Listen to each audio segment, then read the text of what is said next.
All right, let's dive in. So many of you requested a closer look at cooking with Kaya. Oh, yeah, she's everywhere, isn't she? Seriously, it seems like you can't scroll for 5 seconds without seeing her recipes, or, let's be honest, her dance moves. We've got a ton of articles, research, and even some interesting YouTube takes. Yeah, definitely some spicy takes out there. But what's the deal? Why is cooking with Kaya such a phenomenon, and why does it seem like, especially for women, there are such strong reactions? You know, on the surface, it's cooking, right? Some dancing, a jingle. Catchy, I'll admit. But the more we dig in, it really does feel like cooking with Kaya is tapping into something deeper. Like what? I mean, we're talking about gender roles, how we even consume entertainment in this TikTok world. It's a lot more than just, like, here's how to make a sandwich. Okay, you mentioned the jingle. I have to bring it up. The whole cooking with Kaya chant, the moves, sometimes even twerking. Is that part of the appeal, or is there something more to it? I mean, think about it. Our brains, especially online, we just crave simplicity, right? Researchers have a name for it. They call it cognitive ease. And Kaya's videos, they're short, they're repetitive. Easy to watch, easy to remember. Exactly. They're almost addictive, Yeah. right? Mental comfort food. Yeah. And in a world that feels like it's just constant information overload, that's huge. It makes sense. I get it. But it's not just the format, right? You pointed out in your notes that her recipes, they're also really relatable. She's making potato soup, breakfast staples, things people actually cook. I even saw a comment from you in the source material. I think you said you tried her breakfast burrito recipe. Well, you caught me. Yeah, last week, actually. It was pretty good. So it's working. She's getting people into the kitchen. Right. And that's a big part of it. I mean, it's aspirational, but it's also achievable. She's not making Michelin star dishes. It's food that feels familiar, doable, like you could cook alongside her. And that creates a connection. And then there's the humor. I mean, that little make your man breakfast before I do comment, harmless fun or something more. I think it's both. On the one hand, humor, it's engaging. Right. It makes things memorable. It makes it shareable. But on the other hand, that comment, even if it's just a joke, it does kind of play into, these underlying anxieties some women have brought up. Right, like about competition and relationships. Especially in the digital age where everything feels so amplified. Okay, so we've got this engaging format, recipes people connect with, and then that touch of humor all playing into her, skyrocketing popularity. But then there's the flip side. We can't ignore it, especially the criticism coming from women. You pulled out some big concerns from what we've been reading, so let's get into that. Absolutely. One of the biggest ones is this idea of perceived objectification. Okay.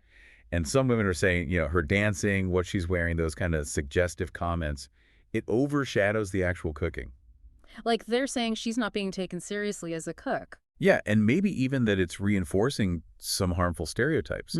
So it begs the question, can a woman be both entertaining and like a respected food expert in this online world? And this kind of connects back to what you were saying earlier about the history of women in, the food world, the food media world. Like, she's walking this tightrope that, honestly, so many women before her have had to navigate. Right, exactly. This tension has been around for decades. Think about, like, Julia Child. Groundbreaking, but even she had to deal with criticism about how she looked, how she acted. Wow, yeah. And now with social media, it's tenfold. Totally. And you highlighted this one comment in the YouTube transcript. It really stood out. The viewer said, and I'm paraphrasing here, that Kaya's whole presentation basically sets these unrealistic expectations for women. Like they have to be alluring and domestic at the same time. Yeah, and it really adds another layer to this, doesn't it? Absolutely. Because it speaks to this bigger anxiety in society. Like, how are women supposed to present themselves online? Effortlessly beautiful, amazing in the kitchen, always entertaining. It's a lot. It is a lot to unpack. And then, of course, there's the whole impact of Kaya's content on, well, relationships. I mean, stealing your man jokes, as lighthearted as they might seem, they've sparked some serious conversations. Yeah, about trust and insecurity. Makes sense, right? Yeah. I mean, social media has blurred the lines of relationships in so many ways. And then you have these videos, and it's like, even if it's unintentional, they can trigger these feelings of jealousy, competition. You flagged an article where a therapist even weighed in. They said, and I'm quoting here, that Kaya's content, while not inherently problematic, can exacerbate existing insecurities in relationships. Yeah, throwing fuel on a fire that's already smoldering. Yeah. And it really brings home the point. that good communication in a relationship is crucial, right? Absolutely. If your partner's into Kaya's content and it's making you feel uncomfortable, you got to be able to talk about it openly and honestly. Great advice. So we've got the whole debate about objectification, the relationship anxieties, but there's this third criticism that kept popping up, and that's the authenticity piece. Oh, yeah. This is a big one. So is she genuinely passionate about cooking, or is this all just for, followers, brand deals, that whole... Right. Like, is it all just about fame and making money? Exactly. And it gets at this huge issue of what's being called the commodification of self-presentation online. Okay, break that down for me. Basically, it's turning your whole online persona into a product to sell. Ah. And with Kaya, the lines get really blurry. Like, is she a chef? Is she an entertainer? A businesswoman? Or all of the above? Yeah, that's the million-dollar question. And I feel like a lot of her viewers are really grappling with this. Right. They're trying to figure out, is she really sharing her love of cooking? Or is this a carefully crafted persona to get attention, to monetize her platform? It's tricky because, as you said, there's no easy answer. Like, we're living in this age where authenticity and performance, that line, it's so thin, especially online. Absolutely. And Kaya, she's like the perfect example. She forces us to confront these assumptions we make about people online, to really think about, what are the motivations behind the content we're watching, consuming, sharing? So we've got this really interesting, almost like paradox, right? You've got this huge popularity, but then all this controversy. People love her engaging format, the recipes, the humor. It's pulling in a huge audience.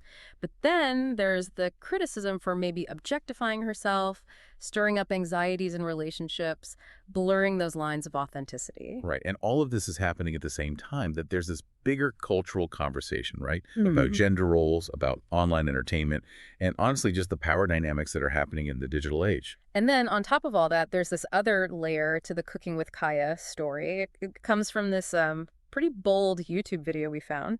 The creator is arguing that Cooking with Kaya is being used as bait. And this is where things get really, really interesting. Yeah, this is where Cooking with Kaya, even if it wasn't intentional, becomes kind of a social experiment. And it's revealing a lot about us, about our own biases and anxieties. Whoa. So before we go down that rabbit hole, just your initial thoughts, based on what we've talked about so far, is Cooking with Kaya just harmless fun, or is there something more complex at play? Oh, it's definitely more nuanced than it looks at first glance. Yeah. And that's what makes it so fascinating to dive into. It's showing us how a seemingly simple cooking show can tap into these deep anxieties about gender, relationships, and this constantly changing world of online entertainment. Okay, a lot to think about.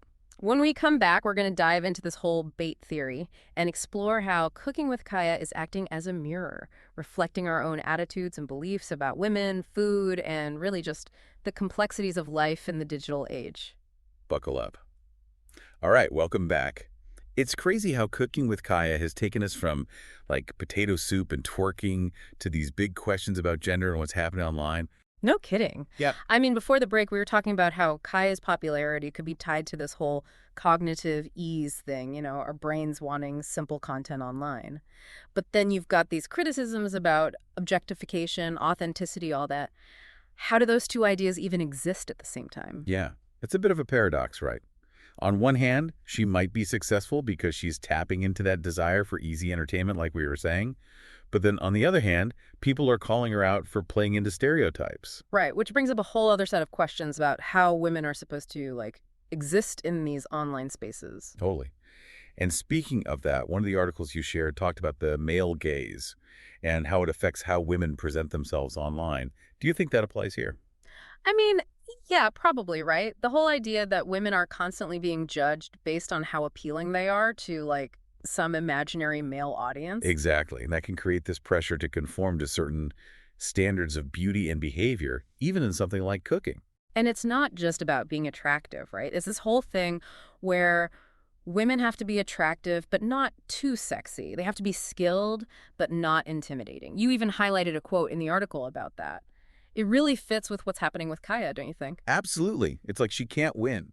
People praise her for her looks, for being entertaining, but then turn around and criticize her for, maybe objectifying herself. It's such a tricky balance to find. Totally. And I think it goes beyond just Kaya, right? This is a bigger conversation about how women are portrayed and seen in media, especially on platforms like TikTok, where it's all about going viral and getting as much attention as possible. You're absolutely right. And it makes you wonder about the role algorithms and like the whole structure of these platforms are playing in all of this. You mean like because TikTok is all about those short videos, those quick hits of entertainment? Exactly. It might actually be encouraging a certain type of content that doesn't really allow for these more nuanced discussions about things like food or gender.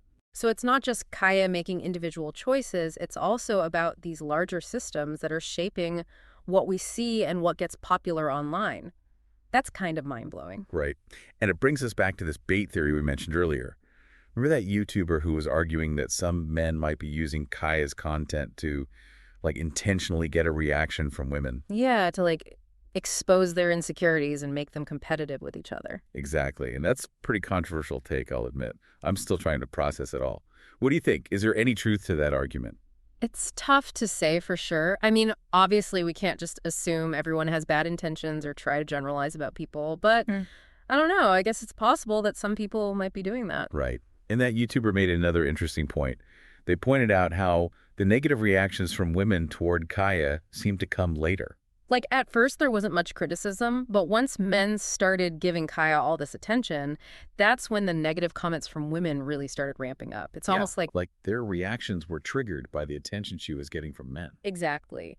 And it kind of suggests that, at least for some women, their reactions might be tied to feeling threatened in their own relationships, or maybe feeling like they have to compete with Kaya. That's a really good point. And it just goes to show how social media can make those anxieties and insecurities we all have so much worse. Totally. So even if we don't buy into the whole bait theory, it still brings up some important questions about how social media impacts relationships and how the content we see online can bring up all these complicated emotions. Absolutely. And it all goes back to this idea of cooking with Kaya being like a social mirror. Yeah, reflecting something back at us. It's not just about the food or even Kaya herself. It's about what this whole situation reveals, about how we think and feel about gender, relationships, and this whole crazy digital landscape we're all living in. Yeah. And one of the articles you sent used the term parasocial relationships to describe how people connect with people online. Parasocial relationships, yeah. I remember that. It's like we feel like we know these online personalities even though it's not a two-way street. Exactly. So in a way, Kaya's viewers might be projecting their own experiences and anxieties onto her and her content, even though she's not actually part of their lives. Wow, so we're basically laying our own baggage onto her without even realizing it. It's possible. And that can lead to all sorts of misunderstandings, misinterpretations, even conflict, like with this whole bait theory and the worries about relationships. It's wild how something as simple as a cooking show can bring up all this stuff. It really shows how social media can both connect us and, drive us apart. It really does. And I think it highlights the importance of, like, media literacy, being aware of how the things we watch and read online affect us, our thoughts, our feelings, even our actions. So if we're trying to sum all this up for our listeners, what are the big takeaways from this deep dive into cooking with Kaya? Well, I think the biggest thing is to be aware of how we're engaging with stuff online. It's not just about passively watching. We have to question things, consider different perspectives, and just be aware of how it might be affecting us. Yeah, and remember that there are real people behind those accounts, and what we say and do online can have real-life consequences. Exactly. It's so easy to get caught up in the online world and forget that there are actual human beings on the other side of the screen. Totally. And it's not just about being nice, although that's definitely important. Yeah. It's also about being thoughtful about the things we read and watch, and about the stories we're spreading. What do you mean? Think about that bait theory again. Whether or not we believe it, it shows how online content can be used to reinforce harmful stereotypes and cause division. We have to be aware of that and challenge it when we see it happening. Okay, so it's not just about being nice, it's about being responsible. Exactly. We have a responsibility to think critically about what we're watching and sharing, and to be aware of how it might affect other people. This has been a wild ride. I mean, we started with potato soup and dance moves, and now we're talking about gender, relationships, authenticity, the power dynamics of the internet. It's amazing how cooking with Kaya has become this mirror, reflecting back all these anxieties and beliefs we have about the world. It really shows how powerful online content can be in starting conversations and making us question the things we think we know. And that's what the deep dive is all about. Totally agree. So to everyone listening, we encourage you to keep thinking critically about what you see online. Question things, look for different perspectives, and most importantly, remember that there are real people behind those accounts. And if Cooking with Kaya has taught us anything, it's that even the simplest things can be more complicated than they seem. Keep exploring, keep asking questions, and keep the conversation going. Until next time. Welcome back to the deep dive. We've been breaking down this whole Cooking with Kaya thing, the good, the bad, the bait theory. Right, a lot to unpack. But before we wrap up, we really need to talk about the impact all this is having on Kaya herself. Yeah, it's easy to forget sometimes that behind all these viral videos and online personas, there are actual people dealing with real-life consequences. Exactly. And we talked about how social media can really mess with people's anxieties and insecurities, but it can also have a huge impact on mental health, especially when you're facing all this online criticism and scrutiny. Oh, absolutely. There's so much research now about how online harassment and negative comments can lead to, like, stress, anxiety, depression, even in some cases thoughts of self-harm. It's serious stuff. And for someone like Kaya, whose whole persona is so tied to her online presence, it's got to be even more intense. Like, that line between what's online and what's real gets even blurrier. How do you think she's handling all this attention, the good and the bad?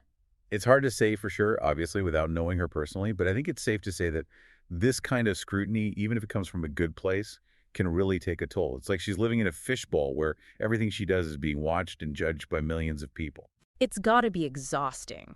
And we've seen this happen over and over with online personalities, right? Oh, yeah. That pressure to keep up a certain image, the fear of making a mistake, the constant stream of comments. It can be totally overwhelming.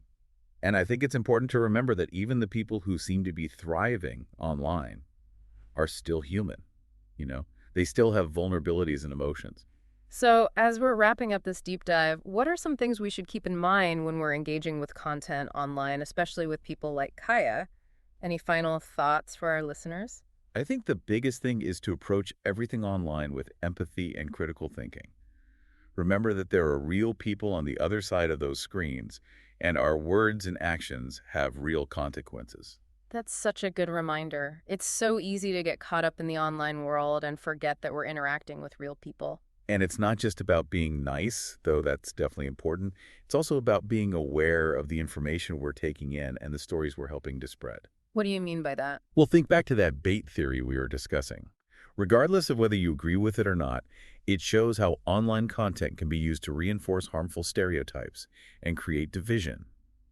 We have to be conscious of those things and challenge them when we see them. So it's not just about being nice, it's about being responsible. Exactly.